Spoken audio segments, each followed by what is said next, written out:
Vous écoutez Europe 1, il est 8h15, l'heure de l'interview politique. Et ce matin, Pierre de Villeneuve, vous recevez Guillaume Larrivé, député Les Républicains de Lyon. Bonjour Guillaume Larrivé. Bonjour. Scène de pagaille hier à l'Assemblée nationale lors de la discussion du projet de loi de moralisation de vie politique. Est-ce que vous y étiez ?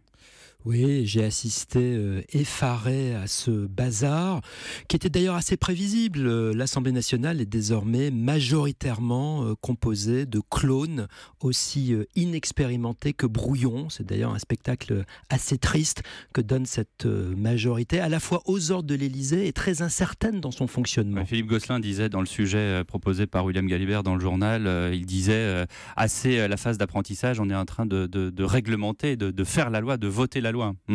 Oui, je pense qu'il faut prendre les institutions au sérieux et l'affaiblissement de l'Assemblée nationale, c'est un mauvais signe qui est donné à la démocratie et ça participe, je crois, de la volonté d'Emmanuel Macron d'abaisser les contre-pouvoirs, de réduire les contre-pouvoirs. Alors Emmanuel Macron dévisse dans sa cote de popularité, il est critiqué pour ses décisions sur le chef d'état-major des armées, pour son absence à la conférence sur le sida, quelques dissensions déjà au sein d'En Marche.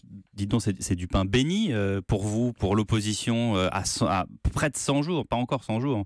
Écoutez, moi j'ai la conviction que plus que jamais, Emmanuel Macron est aujourd'hui minoritaire en France. Je rappelle d'ailleurs que 56% des électeurs inscrits n'avaient pas voté pour lui au second tour et que même 81% des Français n'avaient pas voté pour lui au premier tour. Moins de 100 jours après cette élection par défaut, la posture jupitérienne ne cache plus l'imposture macronienne. Cette présidence Macron, c'est un mélange de tentation impériale, d'improvisation gouvernementale et même de régression nationale. La tentation impériale, très concrètement, cette espèce de mise en scène égocentrique du président, comme dans un bal costumé pour exalter l'image du chef. C'est la volonté de réduire les contre-pouvoirs et même de refuser des interviews avec des journalistes, comme si la majesté présidentielle empêchait de répondre à des questions. Les petits déjeuners de presse vont être rétablis, nous disait d'ailleurs tout à l'heure Jean-Jérôme Bertolus dans l'édito politique. Mais qui parle là ? Quand vous dites ça, c'est Guillaume Larrivé qui parle ou c'est l'opposition de droite façon puzzle ? Parce qu'on n'y comprend rien avec les différents mouvements là.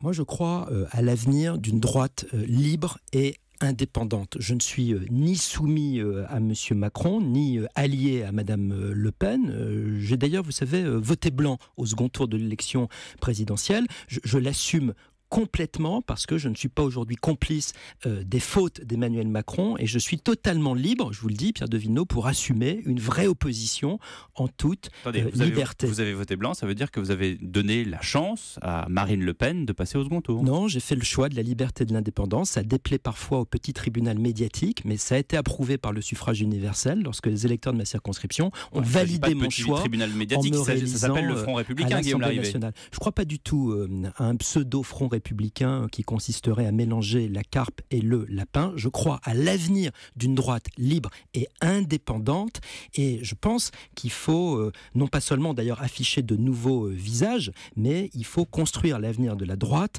en réussissant notre devoir d'inventaire et d'invention. Et là-dessus, j'ai des idées très claires et très précises. Alors, quelles sont les idées ? Parce que pour l'instant, on a effectivement, je le disais, une droite façon puzzle, avec d'un côté Thierry Solère, de l'autre côté Valérie Pécresse, aux Républicains, Laurent Wauquiez semble être celui qui tient la corde. On dit que Bruno Retailleau a des velléités de passer dans le privé. Où est-ce qu'on en est de tout ça ? On n'y comprend rien.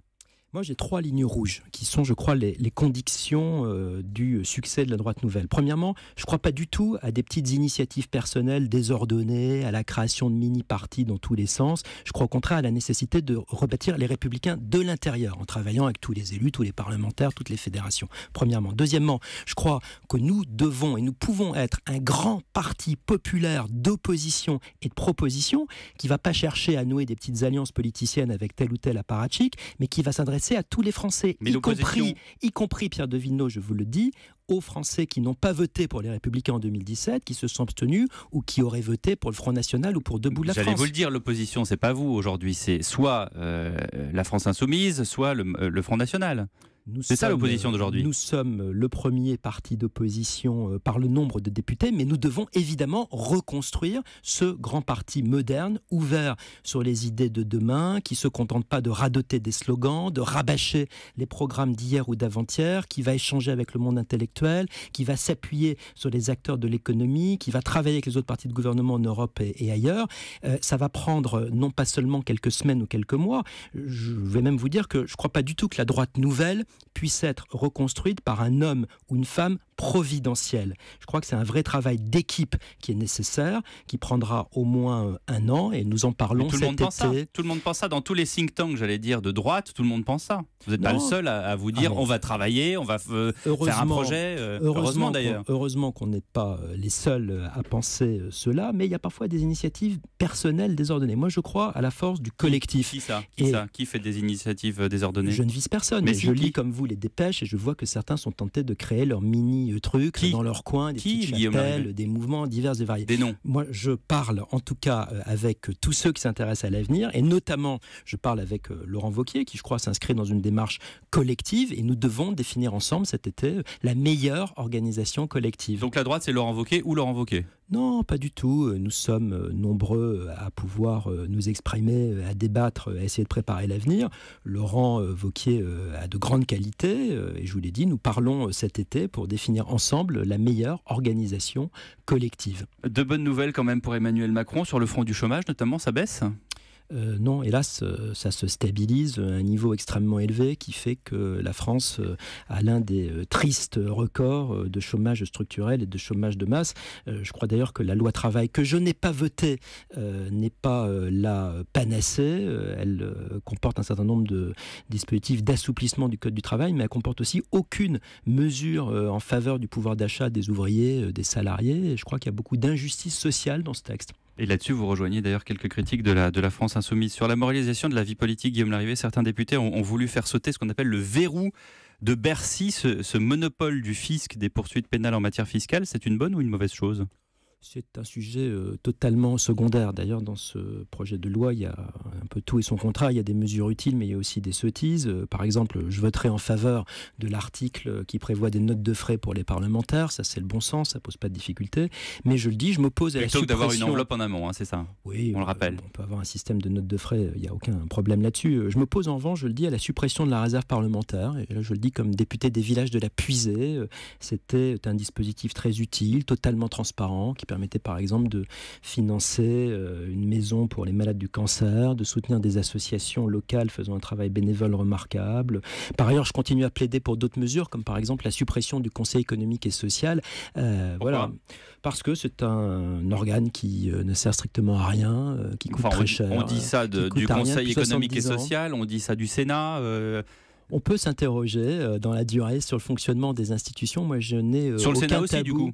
C'est pas le sujet d'actualité, c'est un sujet constitutionnel. Mais c'est un sujet qui revient périodiquement. Donc, puisque vous êtes là, donnez-nous votre avis. Il y a un sujet d'amélioration du fonctionnement du Parlement et notamment de cette navette parlementaire qui est souvent trop lente. J'en conviens volontiers. Je l'ai même écrit dans un bouquin il y a quelques mois. Ça veut dire elle peut nuire à la démocratie, cette navette parlementaire, ce Parlement bicaméral qui pourtant, j'allais dire, est la définition du Parlement d'une manière générale dans plein de pays. On peut trouver un peu plus d'efficacité avec entre l'Assemblée nationale et le Sénat. Il y a aujourd'hui un bicamérisme. Est-ce qu'il existera encore demain ou après-demain? Il faudra peut-être qu'on se pose la question un moment, mais ce n'est pas une question d'hyperactualité. Question d'actualité, justement, Guillaume Larrivé, Christophe Castaner sur les APL.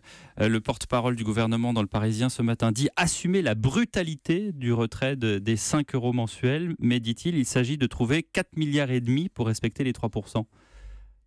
Le gouvernement fait preuve de myopie budgétaire aujourd'hui. C'est-à-dire, il passe des petits coups de rabot conjoncturels, mais il n'a pas une approche qui serait celle d'une transformation structurelle. Sur ce sujet des APL, c'est tout à fait flagrant. On va raboter 5 € ici, sans avoir une vision d'ensemble sur la politique du logement, qui coûte plus de 45 milliards d'euros chaque année à l'État. Je me demande d'ailleurs où est passé le ministre du Logement. Est-ce qu'il y a un ministre du Logement? Est-ce qu'il y a une politique du logement? Est-ce qu'il y a une vision d'ensemble?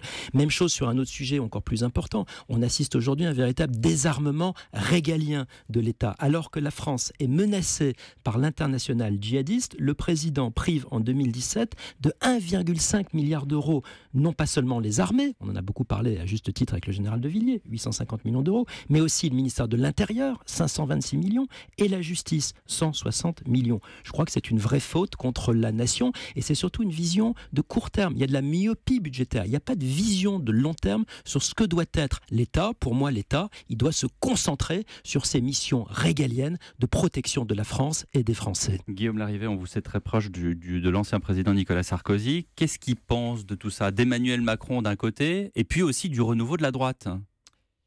Nicolas Sarkozy a la passion de la France et il aime la politique presque charnellement. Là, c'est des slogans. Là. Non, c'est la vérité. Il est attentif à nos débats. Et c'est un privilège toujours de pouvoir échanger avec lui. Pour moi, le sarkozysme, c'est pas une nostalgie. C'est d'abord une formidable leçon d'action que j'ai apprise au côté de Brice Hortefeux. Ça veut dire que ce n'est pas que du passé. Bien sûr. Ça veut dire qu'il peut revenir. Je crois que comme Nicolas Sarkozy avait su le faire, c'est à nous maintenant, c'est à notre génération de bâtir la droite de demain en inventant notre propre chemin. Il vous donne des conseils ? Il y a des échanges et c'est toujours un privilège, un bonheur de pouvoir échanger avec celui qui a été le chef de l'État et qui a cette passion de la France. Dernier échange en date ? Il y a une dizaine de jours. Ouais. Sur quoi ? Sur l'état de la droite, sur l'état du pays. Et alors, petit conseil ? Une attention et un encouragement à notre génération. La France est un sujet trop important pour qu'on s'en désintéresse. Et il faut s'intéresser aussi à l'avenir de la droite, à la construction de cette droite nouvelle, en ayant les idées claires et en osant construire l'avenir. Merci Guillaume Larrivé d'avoir été avec nous.